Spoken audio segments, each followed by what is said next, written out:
Hey everyone, and welcome back to another episode of the Spore Viewer Creations Reborn series, where you submit your creations and I try to recreate them in my own style. And for the very first one of the day, we have the Drake by Lunar Dragon 18. I really liked Lunar Dragon's original creation, as it felt very reminiscent to a lot of the ones that I actually used to make and I've since remade a very long time ago. For those of you who may remember my first and second Reborn series of my own creations a couple of years back, I made rather similar looking creatures, so this one was like very kind of nostalgic in a way, with the biggest difference being its face. It uses the bird beak, which I personally never use, and I don't know why, because it's actually a very good head to use. So with my recreation, I noticed that Lunar Dragon's one is bipedal but a little bit hunched forward. Now last episode I'd already gone ahead and made a somewhat hunched forward creature bipedal, if you remember the Icatus by Groxica Isarion. So this time I didn't want to just do that again and go ahead and force another bipedal, so I tried to make this one a little bit more within the theme of the original stance, but if anything just a little bit bulky, a little bit stronger looking. I put quite a bit of emphasis on the tail being rather large. Not really sure why, something about it just felt right. I think it was just like an interestingly different silhouette, and it gave the illusion there was just more weight onto the backside of the creature, so it looked a bit more, you know, obeying gravity, since it was more hunched forward. I used the same head, and I gave it larger horns, since the previous one originally had just a single pair of detail parts to simulate horns, whereas with this one, I used that detail part and made an entire cresting out of it, and then used actual keratin horns for some proper horns. I traded out the forearms and shins for some exoskeleton limbs just to give it a bit more structure, and then moved immediately onto the wings. With Lunar Dragon's original creation, they used the typical draconic wings, and while I could have done that, I thought it'd be a little bit lazy if I just remake using the same wing, so I went to make my own custom pair. And to do this, I used a Phineas part from Replicant. I used the non-animating but vanilla textured ones, that way they still had a bit of a texture to them, so it inherits whatever colour the rest of the creation had. Gave it a little extra horn on the tip of the finger to simulate what the original draconic wings actually have, and then I continued by adding a couple of decorative parts around the rest of the creature, mostly the Adora visors used around the head, as well as some of the spikier, grippy and cute parts around the arms and legs, and basically just trying to make the creature look a bit more decorated. I also used a few Adora visors around the wings as well, that way it's got a couple of different layers in, and then later on I added another set of the Phineas parts onto the wings, a Replicant textureless one, that way it'd have a darker colour scheme and would add a bit of a nice contrast to the wings. Now for the coloration, I went ahead and made mine pretty much the same as the original, just a little bit stronger in terms of hues. However, instead of purple stripes, I just gave it kind of purple splotches instead, since I just preferred the way it coloured the rest of the creature, and just, you know, what kind of segments got coloured in purple. You know how it's a bit weird with Spore sometimes. I preferred it over the stripes, which looked a little bit too cluttered in my personal opinion. For my remake, not for the original. And overall, I think this is a really lovely start to the video. For the second creation, we have the Slanted Devil by DLNT. So this is one that had me a little bit stumped, because the original creature was very reminiscent of a Maxis creature. This is exactly the kind of thing that I could see as a NPC or a supporting actor or whatever in a galactic adventure mission. It looks wonderful. It looked like a really cool, just humanoid character that you could see by Maxis. So I wanted to remake it. I thought, oh, this would be a fun one to do then. But the most important part, in my opinion, was to keep the body proportions and size the exact same. Not the exact same, but instead of making it like any taller or shorter or beefier or fatter, I wanted the stomach to be the same as the original, because I felt like that was quite a characteristic part of the creature.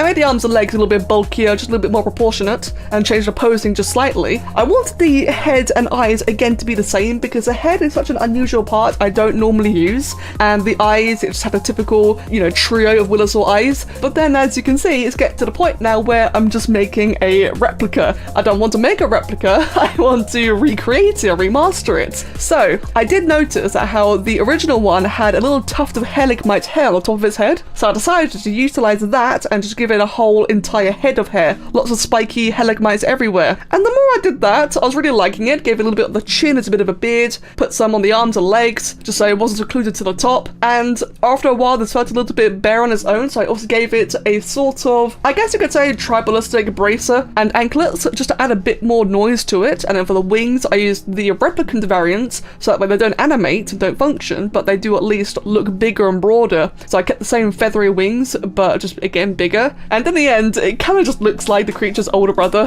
which really isn't a bad thing at all. It's like, once again, just a nice, kind of before and after comparison. In this case, younger and older in a way, with the biggest difference being that in my one, I did also change the coloration just a little bit. I used the same hues because I really like the colors that they originally picked out, but I made the orange a little bit stronger, covering the entirety of the body, not just a little transparent patch. And then I made the purple arms and legs a bit more stripy and just a bit more overpowering overall. So quite the large change of designs, but another cool one in my opinion.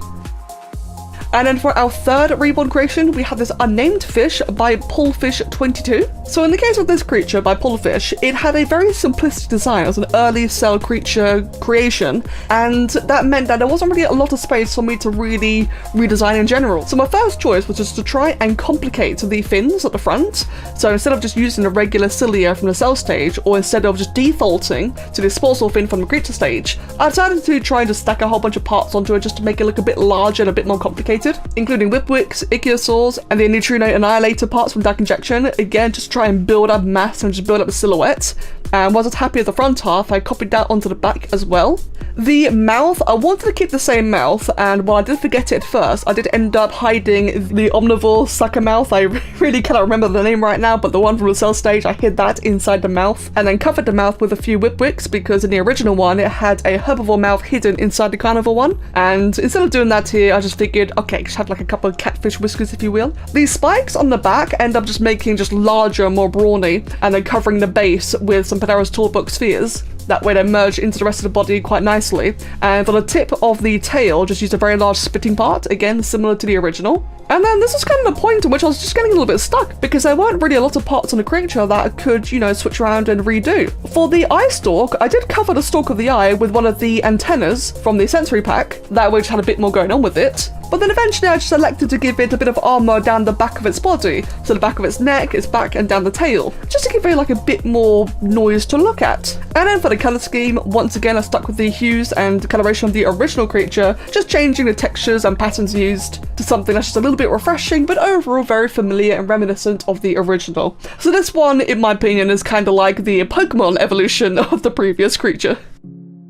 And then for our fourth creation, we had the Gops by Somi. So this was an awesome creature. It was a sort of a centaur with a mohawk, and it just seemed really awesome and tribal and a really cool design altogether. I especially just loved the way Somi created the legs on the creature. Just the proportions were just really satisfying, and that was something I wanted to immediately capture. My only difference here is that in Somi's one, she had these sickle-clawed feet on the back feet, and for me, I thought that'd be a little bit strange. That'd be more fitting at the front legs, so that way they can actually strike their opponents. And so the back legs, I just defaulted to just regular raptor feet. That way the front and back feet are synonymous with each other, but it just kind of makes sense for how a creature would actually act and behave. I actually gave this one a bit more of a tail, since in Somi's original one, it just had like a single mohawky-like part. It just sat there, and it looked really cool, and I liked the way it was. I just wanted to add more to it. So I kept that exact same part in the position it originally was in, and then just kind of extended it off the creature a little bit in the form of an actual appendage tail. The shark head, the singular cell eye, and the strange wiggly horns or tentacles? I'm not sure what you'd call these.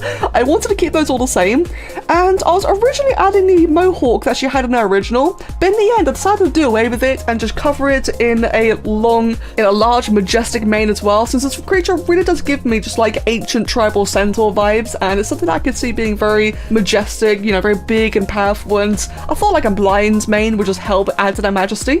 Now, I made a really critical mistake here, because for any of you who have ever used this creepy and cute ponytail part, they suck. They look great, but actually handling them is so terrible because their physical hitbox is so large that if you place two on top of each other, if you place one on top of any other part, it's near nigh impossible to interact with the parts beneath it. And because I added so many of these ponytail parts all over the creature, it made it so difficult to do anything more. So I was a bit disappointed in my choices there, and from now on I'm going to use a replicant variant instead.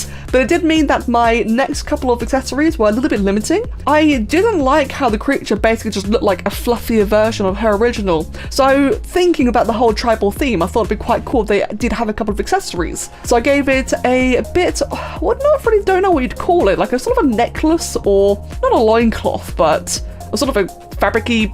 Maybe it's like seashells, I don't know, it's down to interpretation. I added a bit of an accessory to the chest, down by the hips, and even around these shins as well.